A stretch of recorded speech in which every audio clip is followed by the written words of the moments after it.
আল্লাহ পাকের ইজ্জতের কসম খেয়ে বলি 1847 সালের পূর্বে ইংরেজদের হুকুমতের পূর্বে এ সারা পৃথিবীর মাটিতে বর্তমান যেইগুলো ফিরকা বেরিয়েছে, নাম আহলে হাদিস দিয়ে হোক, তবলিগি জামাত দিয়ে হোক, জামাতে ইসলামিক বলে হোক, তারপরে আপনার দেওবান্দি বলে হোক, কাদিয়ানি বলে হোক, এইগুলো নতুন নতুন ফিরকা বেরিয়েছে।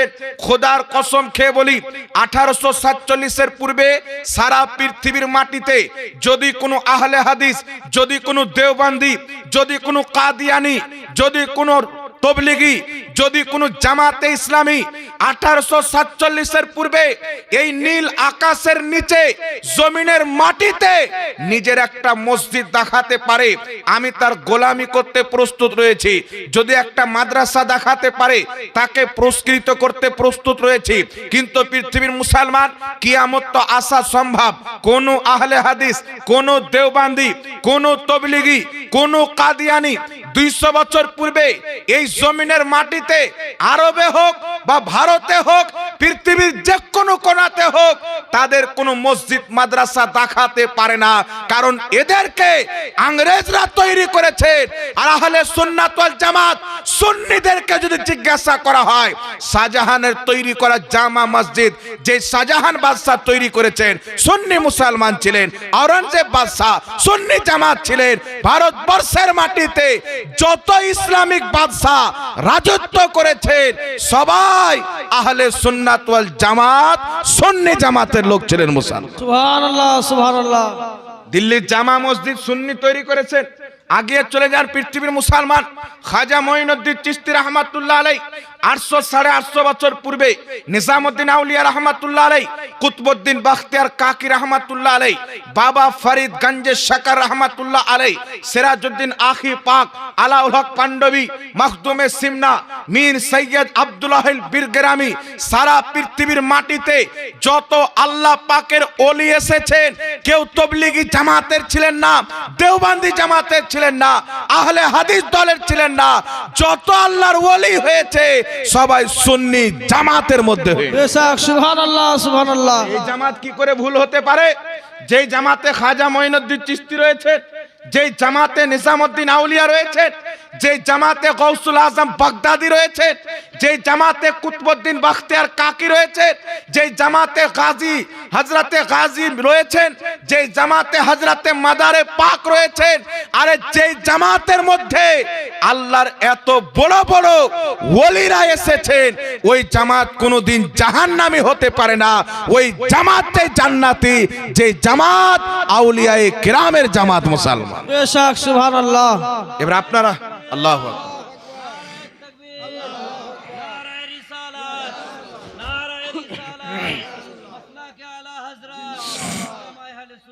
এইবার আসেন বিরাদর ইসলাম, এখানে একটা পয়েন্ট আপনি মনে রাখেন। আহলে সুন্নাত ওয়াল জামাত এটা কত বছর পূর্বের নাম? 100 বছর, 200 বছর, 300 বছর না। এই যে কোরআন পাকের আয়াত, আল্লাহ বলেছেন আল্লাহ রস্সি মজবুত করে ধরে রাখো, এর তাফসিরে 1450 বছর পূর্বে নবী পাকের সাহাবী বলেছেন আল্লাহর রস্সি হচ্ছে আহলে সুন্নাত ওয়াল জামাত। যারা আহলে সুন্নাত ওয়াল জামাতের প্রতি কায়েম থাকলো, তারাই আল্লাহ পাকের রস্সিকে মজবুত করে ধরে রাখলো। যারা আহলে সুন্নাতকে ছেড়ে বিভিন্ন দলে বিভক্ত হলো, তারাই ফিরকাতে বন্টন হলো। আর প্রত্যেক ফিরকা জাহান্নামে যাবে, আহলে সুন্নাত ওয়াল জামাত মান্যকারী সুন্নিরাই খোদার জান্নাতে যাবে। তাহলে আহলে সুন্নাত ওয়াল জামাত এটা কোনো নতুন নাম? সাহাবায়ে কেরাম বলতেছেন, এই পৃথিবীর মুসলমান, আল্লাহ পবিত্র কোরআনে বলেছেন কিয়ামতের মাঠে কিছু লোক হবে যাদের চেহারা দিয়ে নূর চমকিবে, আবার কিছু লোক হবে যাদের চেহারা অন্ধকার থাকবে। পৃথিবীর মুসলমান, এই আয়াতের তাফসীর করতে গিয়ে ইমাম জালালউদ্দিন সিউতি রাহমাতুল্লাহ আলাইহি নিজের যুগের মুজাদ্দিদ, হাদিসের লেখক, হাদিসের কিতাব লিখেছেন, ফতোয়ার কিতাব লিখেছেন, আসমা ও রিজালের কিতাব লিখেছেন, সিরাতের কিতাব লিখেছেন, প্রত্যেক বিষয়ে যিনি কিতাব লিখেছেন কম বেশি 500 কিতাবের লেখক।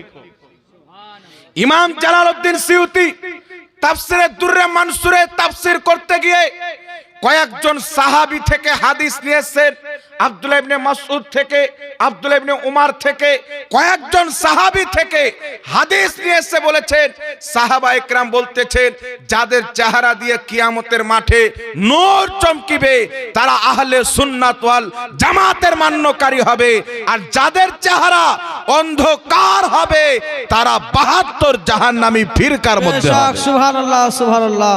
এইজন্য আহলে সুন্নাত ওয়াল জামাত এর শর্ট হচ্ছে সুন্নি জামাত। আহলে সুন্নাত ওয়াল জামাত এর শর্ট হচ্ছে সুন্নি জামাত। এটা নতুন কোনো দল নয়। এই জন্য পৃথিবীর মুসলমান আপনাকে বলতে চাই, আমরা ইমাম আহলে সুন্নাত আলা হযরত মুজাদ্দিদে দ্বীন ও মিল্লাতকে মানি, উনাকে ভালোবাসি, যার কারণে আমাদেরকে আবার কেউ বেরেলভি বলে। আমি তাদেরকে বলতে চাই, আলা হযরতকে মানার কারণে আমরাকে কেন বেরেলভি বলতেছো? আমরা তো খাজা মঈনুদ্দিন চিশতিকে মানি, আমাদেরকে আজমিরিও বলো। বাগদাদের গৌসে আজমকে মানি, আমাদেরকে বাগদাদি বলো। দিল্লির নিজামুদ্দিন আউলিয়াকে মানি, আমাদেরকে দিল্লিবি বলো। আরে পৃথিবীর সমস্ত ওলিকে আমরা মুহাব্বত করি, কারণ খোদার ওলির মুহাব্বত ছাড়া খোদাকে রাজি করা সম্ভব নয়। বেশক বেশক সুবহানাল্লাহ। এবার আপনাকে বলি, আহলে হাদিস নাম কোথায় থেকে আসলো? এটা যদি আমি বলে দিই, চ্যালেঞ্জ করে বলতেছি, সোশ্যাল মিডিয়ার যুগ, ক্যামেরা লাগাচ্ছে, আপনারা দেখছেন, চ্যালেঞ্জ করে বলতেছি, আহলে হাদিস, এই আহলে হাদিস নাম এটা নবীর দেওয়াও নয়, সাহাবার দেওয়াও নয়। আল্লাহর কসম খেয়ে বলি, যেই ময়দানে আহলে হাদিস বসতে চাইবে প্রস্তুত রয়েছে মুসলমান। আহলে হাদিস নাম তারা ইংরেজদের অনুমতি নিয়ে ভারতে লিখতে আরম্ভ করেছে মুসলমান। তাদের লেখা কিতাব আহলে হাদিসদের ইমাম সানাউল্লাহ অমৃতসরি সিরাতে সানাইয়ার মধ্যে লিখেছে, তাদের ফাতাওয়া সানাইয়ার মধ্যে লেখা আছে। তাদের আমার কাছে 4টি কিতাব আছে। এই 4টি কিতাবের মধ্যে তারা লিখতেছেন, ভারতবর্ষের মাটিতে যখন ইংরেজদের হুকুমত ছিল, ওয়াহাবি নাম শুনলে মানুষ ঘৃণা করত। তারা ইংরেজদের কাছে গিয়ে বলল, সরকার আমাদের নামটা চেঞ্জ করে আহলে হাদিস করে দেন। ইংরেজি সরকার বলেছিল, যাও আজকে থেকে তোমাদের ওয়াহাবি নাম চেঞ্জ করে আহলে হাদিস নাম দিয়ে দিলাম। যেই নাম ইংরেজরা দিয়েছে 150 বছর পূর্বে, এই নাম যে দল নিজে রেখেছে, এই হাদিস কোন কথায় যদি কোরআন পড়ে নিজেকে জান্নাতি প্রমাণ করে, তাহলে ডুপ্লিকেট মালকে গলার জোরে অরিজিনাল প্রমাণ করার মতন হবে। জি জি, নাকি বলেন? জি। যারা নাম ইংরেজদের কাছ থেকে নিয়েছে তারা কোনোদিন জান্নাতি দলের লোক হতে পারে না। যেই ওয়াহাবিদের কিতাব, যে কিতাবটির নাম হচ্ছে তাকওয়াতুল ঈমান, ভারত, বাংলাদেশ, পাকিস্তানের মাটিতে ওয়াহাবিদের সর্বপ্রথম কিতাব ছেপেছে তাকওয়াতুল ঈমান, এটাও তাদের কিতাব আছে। জি জি। এই তাকওয়াতুল ঈমান ইংরেজরা খুশি হয়ে ইংরেজি ভাষাতে ট্রান্সলেশন করে এ ফ্রিতে মানুষের কাছে বন্টন করেছে। কারণ এই কিতাবের মধ্যে শরীয়ত বিরোধী আকীদা, শরীয়ত বিরোধী কথা, আল্লাহকে গালি দেওয়া হয়েছে, আল্লাহর নবীর অপমান করা হয়েছে। ইংরেজরা দেখলো এই কিতাবকে যদি মানুষ পর্যন্ত ছড়িয়ে দিই, মুসলমানের মধ্যে ডিভিশন তৈরি হয়ে যাবে, ফিরকা তৈরি হয়ে যাবে, দল তৈরি হয়ে যাবে। আর মুসলমান যদি দলে দলে বিভক্ত হয়ে যায়, তাহলে আমাদের রাজত্ব কায়েম থাকবে। আমাদের বিরুদ্ধে কেউ জিহাদ করবে না, কেউ লড়াই করবে না, কেউ অস্ত্র তুলবে না। এই কারণে ইংরেজদেরকে খুশি করার জন্য এরা তাকওয়াতুল ঈমান লেখে মুসলমানের মধ্যে ফিরকা তৈরি করেছে। বেশক সুবহানাল্লাহ। নচেত কোন আহলে হাদিস বলুক ভারতবর্ষের মুসলমানদের ওয়াহাবি আসার পূর্বে কোন আকীদার প্রতি চলতো, তারা এটা বলুক। ইংরেজদের সহযোগিতায় নিজের দল তৈরি করেছে, আর মানুষকে শিরকের ফতোয়া দিয়ে, বিদাতের ফতোয়া দিয়ে মানুষকে গুমরাহ করতে চাচ্ছে। এই পৃথিবীর মুসলমান, আমি আপনাকে বলতে চাই, আল্লাহর ইজ্জতের কসম খেয়ে বলতেছি, আহলে সুন্নাত ওয়াল জামাত বিদাতি নয়। বিদাত কাকে বলে? ওয়াহাবিদের ইমাম ইবনে তাইমিয়া নিজের কিতাবের মধ্যে লিখতেছেন, মাজমুল ফাতাওয়ার মধ্যে, যেটা কোরআনের খেলাফ, বিপরীত হবে, হাদিসের বিপরীত হবে, ইজমার বিপরীত হবে, সাহাবায়ে কেরামের আসারের বিপরীত হবে, ওটাই হবে নিকৃষ্ট বিদআত। যেটা কোরআনের খেলাফ হবে, হাদিসের খেলাফ হবে, সাহাবার আসারের খেলাফ হবে, ওটাই হলো আসল বিদাতি। এবার আমি আপনাদেরকে বলতেছি, আহলে হাদিসদের কিতাব এক রোজার 13 পৃষ্ঠার মধ্যে তাদের মুজাদ্দিদ ইমাম ইসমাইল দেহলভি লিখেছে, আল্লাহ মিথ্যা বলতে পারে। বলেন এটা কোরআন পাকের বিপরীত কি বিপরীত নয়? আল্লাহ পাক কোরআনে বলছেন, তোমাদের রব চাইতে পৃথিবীতে কে সত্যবাদী আছে? এই পৃথিবীর মুসলমান। আল্লাহ হচ্ছে চিরস্থায়ী সত্যবাদী, মিথ্যা বলা হচ্ছে ত্রুটি, আইব। আল্লাহর কুদরত ত্রুটি থেকে মুক্ত, আইব থেকে মুক্ত, মিথ্যা বলা থেকে মুক্ত, ওয়াদা খেলাপি করা থেকে মুক্ত। কিন্তু ওয়াহাবিদের ইমাম ইসমাইল দেহলভি, যাকে আহলে হাদিস ইমাম মানে, দেওবন্দিও ইমাম মানে, তবলিগি জামাত ইমাম মানে, সে নিজের কিতাব এক রোজার 13 পৃষ্ঠার মধ্যে লিখতেছে আল্লাহ মিথ্যা বলতে পারে।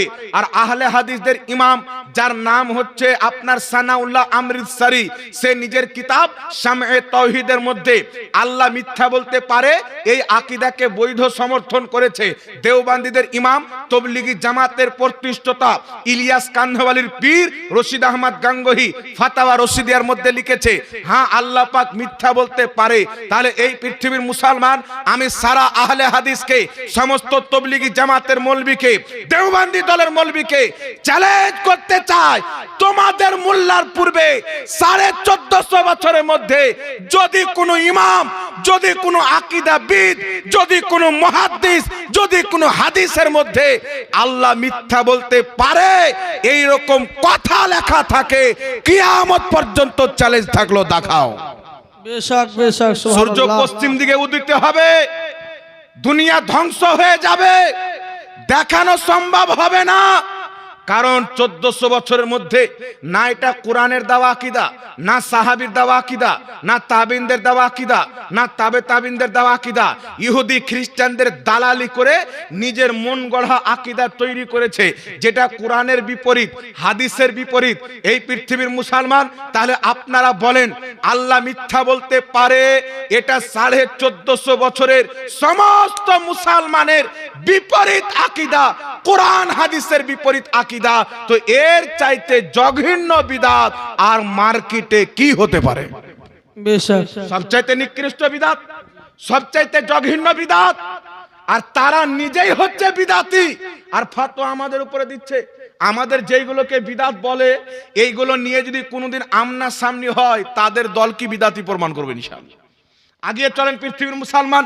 আমার আপনার নবী সাল্লাল্লাহু আলাইহি ওয়াসাল্লাম মুসলমানদেরকে কি আকীদা দিয়েছেন? ইমাম বাজ্জার রাহমাতুল্লাহ আলাইহি নিজের কিতাব মুসনাদে বাজ্জারের মধ্যে সহিহ সনদে হাদিস নিয়েছেন। আল্লাহর নবী সাল্লাল্লাহু আলাইহি ওয়াসাল্লাম বলতেছেন, আল আমবিয়াউ আহয়াউন ফি কুবুরিহিম ইউসাল্লুন, আল্লাহর প্রত্যেক নবী নিজের কবরে জিন্দা, তারা নামাজ আদায় করে। সহিহ মুসলিমের মধ্যে হাদিস, রাসূল পাক বলছেন, আমি এক্ষুনি মুসা নবীকে দেখলাম, তিনি তালবিয়া পাঠ করতেছিলেন, লাব্বাইক লাব্বাইক লা শারিকা লাকা লাব্বাইক ইন্নাল হামদা ওয়ান নি'মাতা। এটা হাজিরা পাঠ করে কে তালবিয়া বলা হয়। রাসূল পাক বলতেছেন, এক্ষুনি মুসা নবীকে দেখলাম, তিনি তালবিয়া পাঠ করতেছিলেন। এই হাদিসের ব্যাখ্যা করতে গিয়ে বিশ্ববিখ্যাত মুহাদ্দিস ইমাম নববী রাহমাতুল্লাহ আলাইহি নিজের কিতাব শারহে মুসলিমের মধ্যে লিখতেছেন, এই হাদিস দ্বারা প্রমাণ হলো নবীগণ হজের মাসে হজ করতে আসে, নিজের কবর থেকে হজ করতে আসে। কেউ যদি বলে এটা কি করে সম্ভব, ইমাম নববী দলিল দিচ্ছেন, ওয়ালা তাকুলু লিমা ইউকতালু ফি সাবিলিল্লাহি আমওয়াত। আল্লাহ কোরআন পাকে বলেছেন, যারা আল্লাহর রাস্তায় শহীদ হয়ে যায় তাদেরকে মুর্দা বলিও না, বাল আহইয়াউন, তারা হচ্ছে জিন্দা। আর শহীদদের চাইতে নবীগণ আরো বেশি আলা হায়াতে জিন্দা। সুবহানাল্লাহ। সুবহানাল্লাহ নবীগণ সুবহানাল্লাহ। কবরে নামাজ পড়ে, নবীগণ হজের মাসে হজ করতে আসে। এই জন্য ইমাম ইবনে হাজার আসকালানি বুখারী শরীফের শারা ফাতহুল বারির মধ্যে লিখতেছেন যে আমাদের সালফে সালেহিনগণ নবী পাককে ডাইরেক্ট দেখেছেন, উনি কবর থেকে বেরিয়ে এসে সাক্ষাৎ দিয়েছেন। বিশ্ববিখ্যাত ইমাম জালালউদ্দিন সিউতি আল হাবিলিল ফাতাওয়ার মধ্যে লিখেছেন, আল্লাহর নবী সহ শরীরে নিজের কবরে জিন্দা আছেন। উনি জিসমে মিসালের সাথে যে কোনো জায়গাতে চান উনি যেতে পারেন, এই একই কথা ইমাম আলুসি রাহমাতুল্লাহ আলাইহি তাফসিরে আলুসির মধ্যে লিখেছেন। কি লিখেছেন? নবীগণ নিজের কবরে সহশরীরে জিন্দা, আসমান জমিনে কুল কায়নাতে যেখানে খুশি তারা সেখানে যেতে পারে। তো আমরা কোরআন হাদিস দ্বারা এবং মুহাদ্দিসের ব্যাখ্যা দ্বারা আকীদা পেয়েছি নবীগণ নিজের কবরে সহশরীরে জিন্দা আছে মুসলমান। বেশক সুবহানাল্লাহ সুবহানাল্লাহ। সহশরীরে জিন্দা। কিন্তু পৃথিবীর মুসলমান তবলিগি জামাতের ইমাম, আহলে হাদিসদের ইমাম, দেওবন্দীদের ইমাম, এদের সকলের জড় ইসমাইল দেহলভি তাকওয়াতুল ঈমানের মধ্যে লিখতেছে নবী মরে মাটির সাথে মিশে গেছে। নাউযুবিল্লাহ। এটা কোরআনের খেলাফ হলো কি হলো না? জি জি। হাদিসের বিপরীত হলো, নবীর দেওয়া আকীদার বিপরীত শয়তানি আকীদা হলো। এর চাইতে নিকৃষ্ট বিদআত কি হতে পারে? আগিয়ে চলেন পৃথিবীর মুসলমান।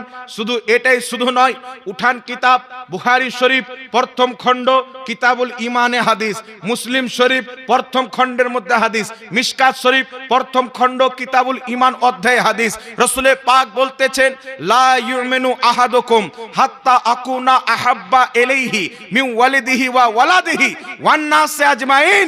আমার আপনার নবী সাল্লাল্লাহু আলাইহি ওয়াসাল্লাম বলছেন অতক্ষণ পর্যন্ত কোনো ব্যক্তি লা ইউমিনু ঈমানদার হতে পারে না যতক্ষণ পর্যন্ত নিজের বাবা চাইতে বেশি, মা চাইতে বেশি, ছেলে চাইতে বেশি, মেয়ে চাইতে বেশি, এক কথা আল্লাহর পরে সবার চাইতে বেশি যে নবীকে মোহাব্বত করবে না, লা ইউমিনু, সে খাঁটি ঈমানদার হতে পারে না। বেশক সুবহানাল্লাহ সুবহানাল্লাহ। তাহলে বুখারী মুসলিমের হাদিস দ্বারা কি বুঝলাম?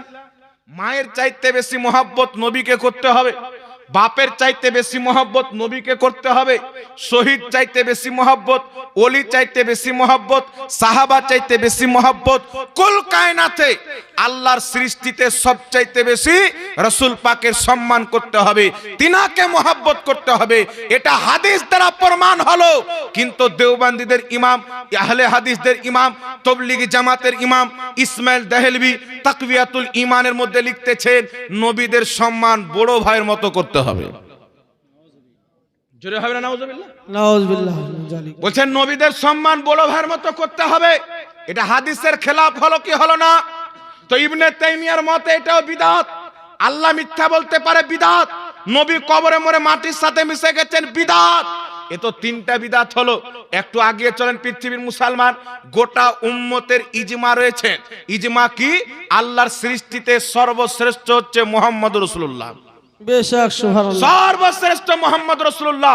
এটা কোরআন দ্বারা প্রমাণিত, হাদিস দ্বারা প্রমাণিত, ইজমা দ্বারা প্রমাণিত। এই বিষয়ে কারোর কোনো মতভেদ নাই। কিন্তু পৃথিবীর মুসলমান, আহলে হাদিস, দেওবন্দি, তবলিগি, এরা একটাই গাছের তিনটা ডানা। এদের জ্বর এক। জি জি। এদের ইমাম ইসমাইল দেহলভি লিখতেছে তাকওয়াতুল ঈমানে, আল্লাহর শানের সামনে নবী চামার চাইতো নোংরা। নাউযুবিল্লাহ। নাউজুবিল্লাহ বলবেন না? জি জি। কোন নাউযুবিল্লাহ। ভাইকে যদি মনে হয় যে জাহাঙ্গীর সাহেব মিথ্যা কথা বলছে, আস্তাগফিরুল্লাহ, এত ক্যামেরার সামনে মিথ্যা না, এটা প্রচার হবে। যদি কেউ বলে যে মিথ্যা কথা বলছে, চ্যালেঞ্জ করে বলতেছি, মায়ের দুধ পান করে থাকলে যে কোনো ময়দানে হোক বসো, প্রশাসনের অনুমতি নিয়ে আমরা প্রমাণ করব এইগুলো তোমাদের কিতাবে লেখা আছে। জি জি জি। এই জন্য এরা সামনে আসবে না, জানে আমাদের পাটারা যদি খুলে যায় তো আমাদের পাবলিক জুতা নিয়ে পিটাবে। এই একটা নয়, দুটা নয়, পৃথিবীর মুসলমান আরো আগিয়ে চলেন। উম্মতের সর্দার, নবীদের সর্দার, সৃষ্টির সর্দার, বানি আদমের সর্দার মুহাম্মদ রাসূলুল্লাহ। হাদিস কোরআন দ্বারা এটা প্রমাণিত। কিন্তু ইসমাইল দেহলভি কি লিখতেছেন? নবী তার উম্মতের নিকটে এমন যেমন গ্রামের বসবাসকারী মানুষদের নিকটে গ্রামের চৌধুরী।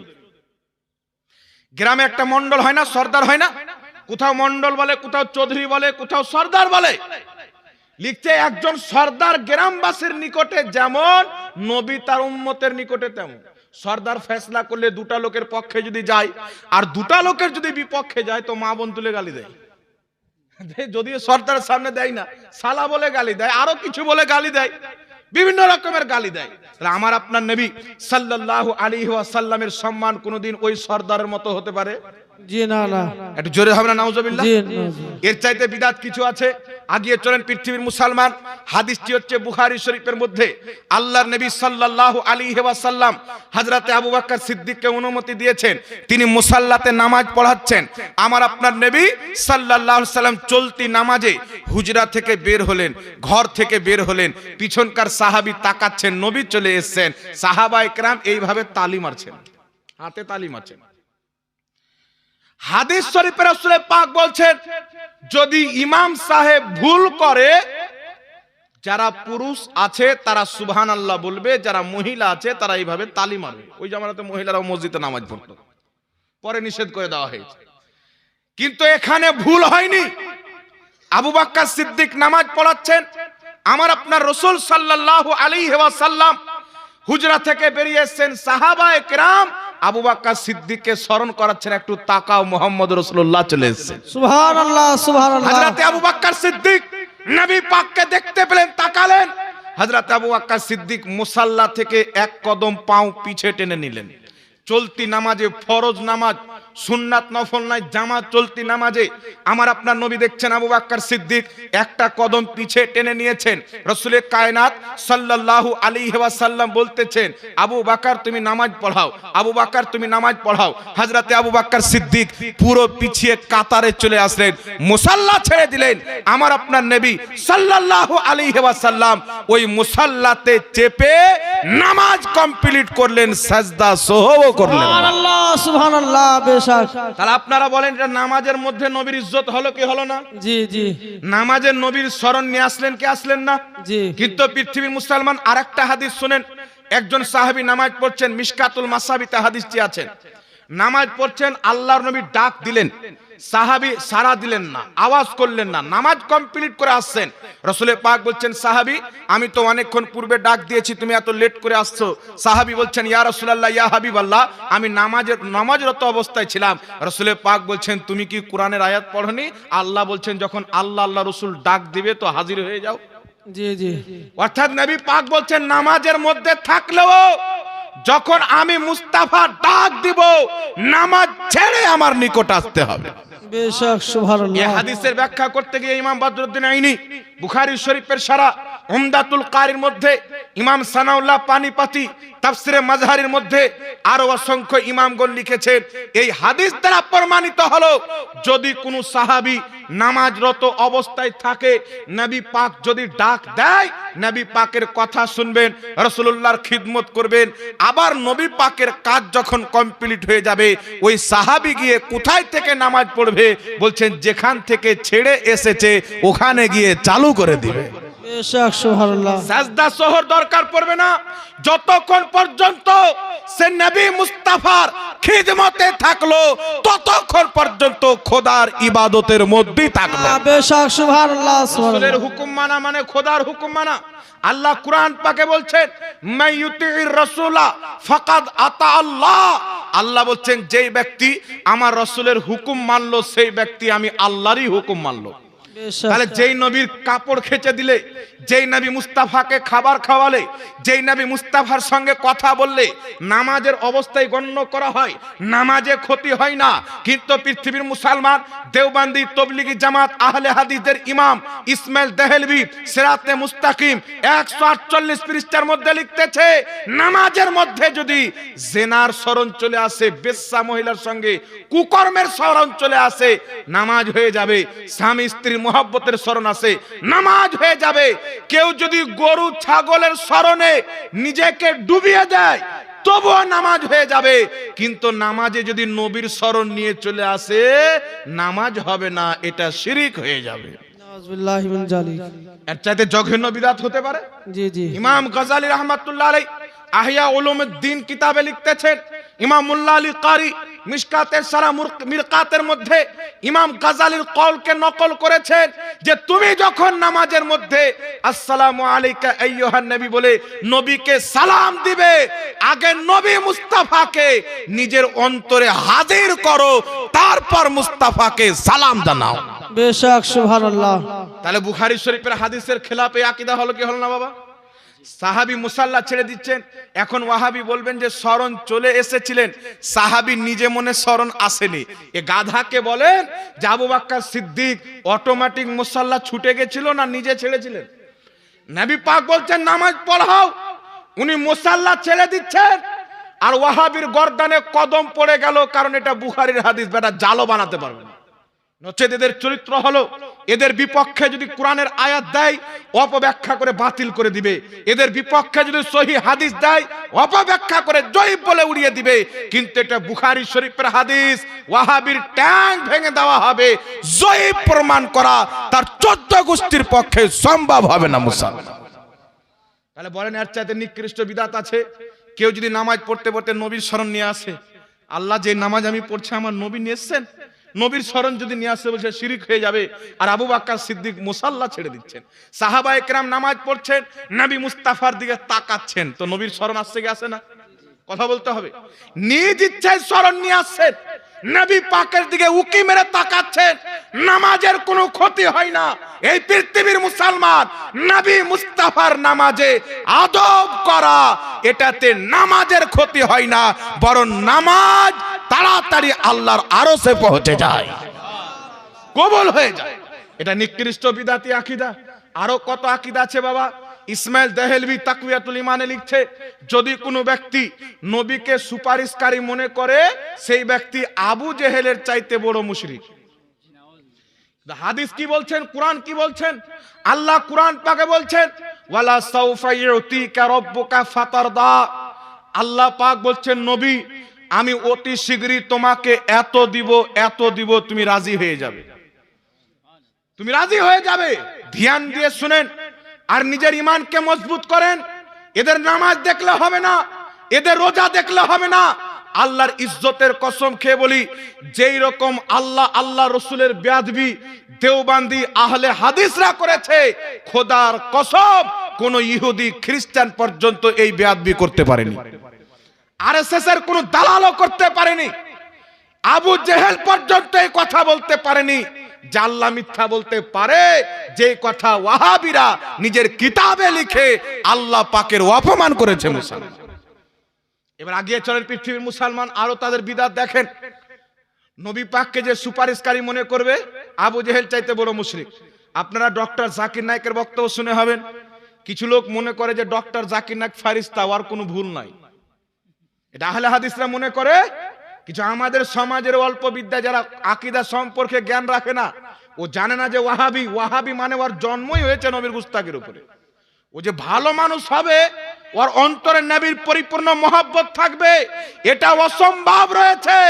নবী পাককে মহব্বতকারী হওয়ার জন্য সুন্নি বারেলভি হওয়া শর্ত আছে মুসলমান। কোন ওয়াহাবি দেওবন্দি নবী পাককে মহব্বত করে না। এবার চলেন হাদিস কোরআন কি বলছেন। এই লোকটা বলতেছেন কোরআন পাকে 25টি আয়াত আছে ওসিলা হারাম। বলেছে কি বলেনি বাবা? কথা বলেন। এই লোকটা বলছেন কোরআন পাকে 25টি আয়াত আছে ওসিলা হারাম, কিন্তু কিয়ামতের সকাল পর্যন্ত একটা আয়াত দেখাতে পারেনি, আর আজ পর্যন্ত পারেনি, আর কিয়ামত পর্যন্ত পারবে না। হাফিজ এহসান কাদরি মুনাজিরে আহলে সুন্নাত শ্রীলঙ্কার মাটিতে তাকে ধরলো। আপনি বলেছেন 25টি আয়াত আছে ওসিলা হারাম, আপনি একটা আয়াত দিয়ে দেন। ডক্টর নায়েক সাহেব বলছেন ইমেলে পাঠিয়ে দিব, ও ব্যাটার ইমেল আজ পর্যন্ত আসছে। মিথ্যা কথা বলেছে, অন্ধভাবে মানুষ বিশ্বাস করছে।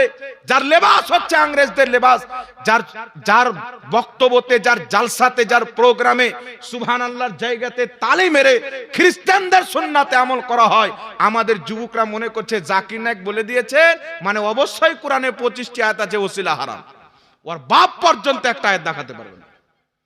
আল্লাহ কোরআনে বলছেন ইয়া আইয়ুহাল্লাযীনা আমানুত্তাকুল্লাহা ওয়াবতাগু ইলাইহিল ওয়াসিলা।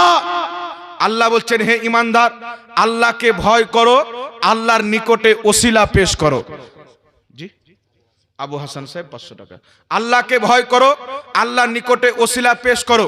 একটু আমার দিকে ভালো করে লক্ষ্য করে শুনেন বাবা।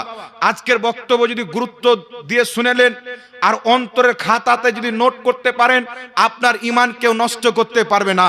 রাসূল পাক বলেছেন এমন একটা যুগ আসবে, সকালবেলা মানুষ ঈমান নিয়ে বাড়ি থেকে বের হবে আর বিকালবেলা কাফির হয়ে বাড়িতে আসবে। রাসূল পাক বলেছেন আমি দেখছি তোমাদের প্রতি এমন ভাবে ফিতনা আসবে অতি শীঘ্রই, যেমন তোমাদের প্রতি বৃষ্টি বর্ষণ হয় তেমন ভাবে ফিতনা বর্ষণ। নবী পাক সাল্লাল্লাহু আলাইহি ওয়াসাল্লাম বলেছেন আগুনের গোলা ধরা এমন একটা যুগ আসবে বাবা, সহজ হবে কিন্তু ঈমান বাঁচানো সহজ হবে না। এইজন্য আপনাদেরকে বলতে চাই, এই পৃথিবীর মুসলমান নবী পাক কি শিক্ষা দিয়েছেন? আল্লাহ কোরআনে বলছেন ওয়ালা সাউফা ইউতিকা রাব্বুকা ফাতারদা। হে নবী আমি তোমাকে অতি শীঘ্রই এত দিব তুমি রাজি হয়ে যাবে। এই আয়াতের তাফসীর খুলেন, এই আয়াতের তাফসীরে লেখা আছে আল্লাহ নবী পাককে কি দিয়ে রাজি করবেন আর নবী পাক কি নিয়ে রাজি হবে? নবী মুস্তাফা নিজের উম্মতের সুপারিশ নিয়ে রাজি হবে। আল্লাহর হাবিব বলছেন আমি আমার উম্মতের বড় বড় পাপীদের সুপারিশ করে জান্নাতে নিয়ে যাব।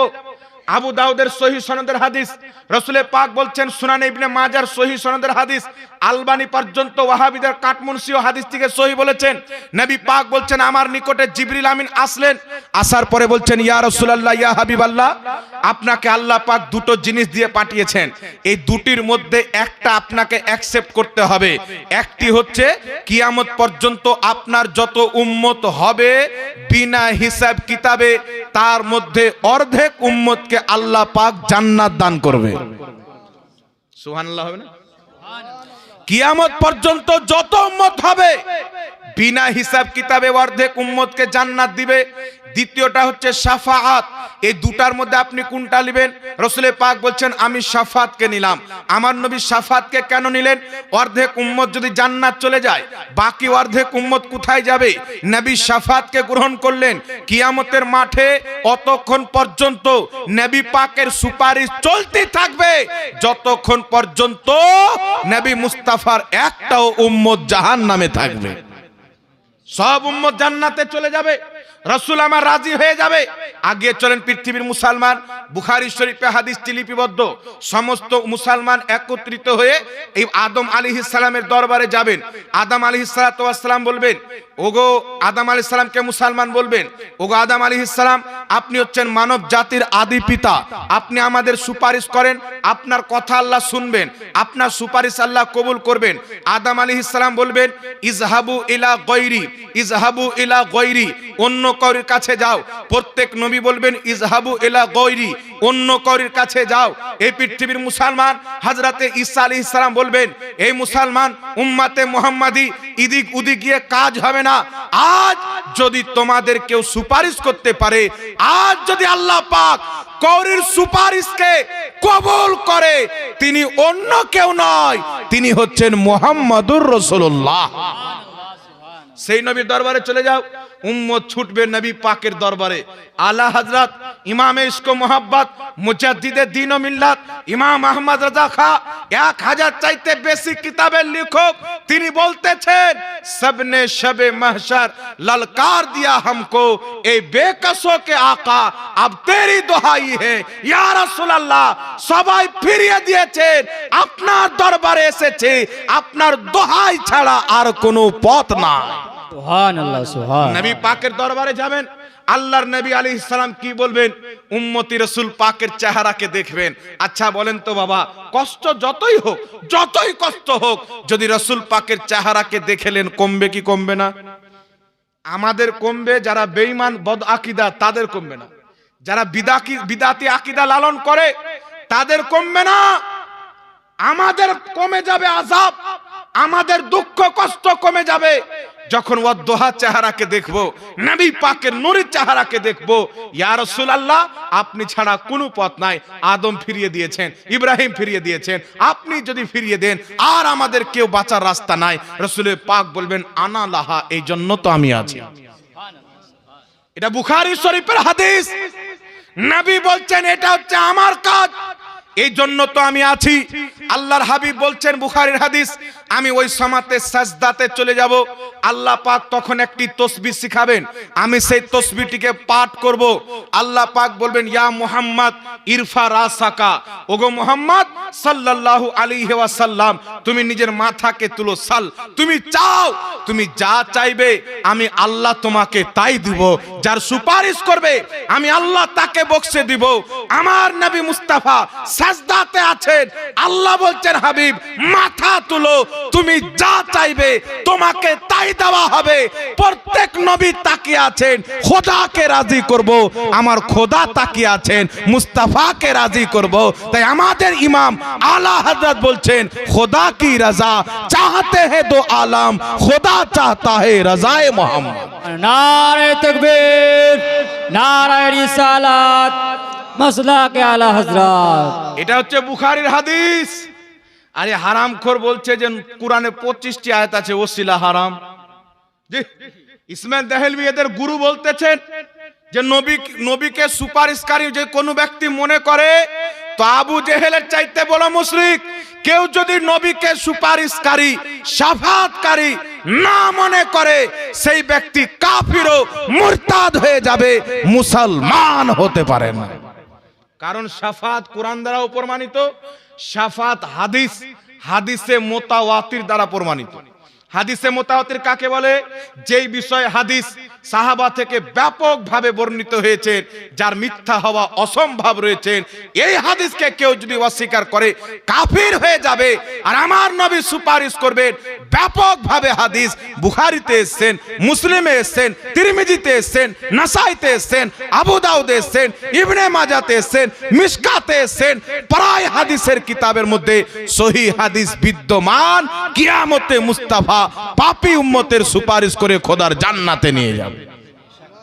আপনারা শুনে হবেন, বাংলাদেশে বর্তমান ওয়াহাবিদের আরেকটা বাপ বেরিয়েছে। এদের আব্বা হওয়ার জন্য মাদ্রাসায় পড়াশোনা করার কোনো দরকার নাই। এদের যদি বাবা হতে চান তাহলে স্টেজে উঠে সুন্নিদেরকে গালি দেন, মাজার পূজারি, কবর পূজারি, উমুক পূজারি, ধুমুক পূজারি, বাস আপনি ওর বাপ হয়ে গেলেন। ও বলনেওয়ালা কুকুর না শিয়াল এটা দেখবে না, সুন্নির বিপক্ষে বললে এদের বাপ হয়ে গেল। বাংলাদেশের জাহিল মূর্খ এ গান্ডু বলতেছে, নামটা হচ্ছে কাজ্জাব বিন ইহুদি, নাম শুনেছেন? আব্দুর রাজ্জাক। এ কাজ্জাব বলছে যে নবী কিয়ামতে ফেল করে তাকিয়ে থাকবে, আমার নেকির পাল্লা ভারী হচ্ছে না গুনহার পাল্লা ভারী হচ্ছে। ওর মুখে জুতা মারে কি মারে না? নবীর গুনাহ আছে? এখন জাহাঙ্গীর বলে জাহাঙ্গীর জুতা মারতে চাচ্ছে। তো নবীর গুস্তাখকে যদি জুতা না মারেন তো কাকে মারবেন? কথা বলেন। আমি যদি বলি আপনার বাপ তো ফেল করে তাকাচ্ছে, আপনি জুতা মারবেন না? তো আপনার বাপের ইজ্জত বেশি, নবীর ইজ্জত কম। আরে নবী পাকের চুল পরিমাণে কেউ বেয়াদবি করেছে, হযরতে ওমর ফারুক তার গর্দান মেরে প্রমাণ করে দিয়েছেন, যদি নামাজ কাবা ঘরে মুস্তাফার পিছনে পড়ে নবীর বেয়াদবি করে তাকে কতল করে দাও। যেখানে নামাজ পড়ুক, যার পিছে নামাজ পড়ুক, নবীর আদব যদি না থাকে মুসলমান হতে পারে না। এই বিষয়ে হাদিস বলবো। তাহলে বাবা বলেন তো, নবীকে সুপারিশকারী অস্বীকার করে এটা বিদাতি আকীদা হলো কি হলো না? কথা বলতে হলো। বিদাতি হলো কি হলো না? নবী কবরে মরা মানুষ বিদাতি আকীদা। নবী পাকের সম্মান বড় ভাইয়ের মতো করতে হবে বিদাতি আকীদা। নবী আল্লাহর সামনে চামার চাইতে নোংরা বিদাতি আকীদা। নবী পাক সাল্লাল্লাহু আলাইহি সাল্লাম সুপারিশ করতে পারে না বিদাতি আকীদা। কুরআন পাকে 25টি আয়াত আছে ওসিলা হারাম বিদাতি আকীদা। কারণ সুনানে ইবনে মাজাতে সহিহ হাদিস, একজন নাবিনা সাহাবী, অন্ধ সাহাবী রাসূল পাকের দরবারে আসলেন। আসার পরে বলছেন, ইয়া রাসূলুল্লাহ, ইয়া হাবিবাল্লাহ, আপনার দরবারে এসেছি, দোয়া করে দেন যাতে আমার চোখের জ্যোতি ফিরে যায়। রাসূল পাক বলছেন, তুমি যেমন আছো এটাই তোমার জন্য উত্তম। সাহাবী বলছেন, না ইয়া রাসূলুল্লাহ, আমি দেখতে চাই, আমার জন্য আপনি দোয়া করে দেন। আমার নবী বলছেন, বাড়িতে গিয়ে উযু করে 2 রাকাত নামাজ পড়ে আমার ওসিলা দিয়ে দোয়া করো, তোমার চোখের জ্যোতি ফিরে যাবে। সুবহানাল্লাহ, সুবহান। সেই সাহাবী বাড়িতে গিয়ে আমার আপনার নবী সাল্লাল্লাহু আলাইহি সাল্লামের ওসিলা দিয়ে দোয়া করেছেন, নামাজ পড়ে দোয়া করেছেন যে আল্লাহ তোমার নবীর ওসিলা দিয়ে দোয়া করতেছি, আমার চোখের জ্যোতিকে ফিরিয়ে দাও। সাহাবায়ে কেরাম বলতেছেন, ওই সাহাবী যখন বাড়ি গেল, অন্ধ ছিল, বাড়ি থেকে যখন বেরিয়ে আসলো আমরা দেখে অবাক হয়ে গেলাম, মনে হচ্ছিল এ জীবনে অন্ধ ছিল না। নবী শিক্ষা দিচ্ছেন।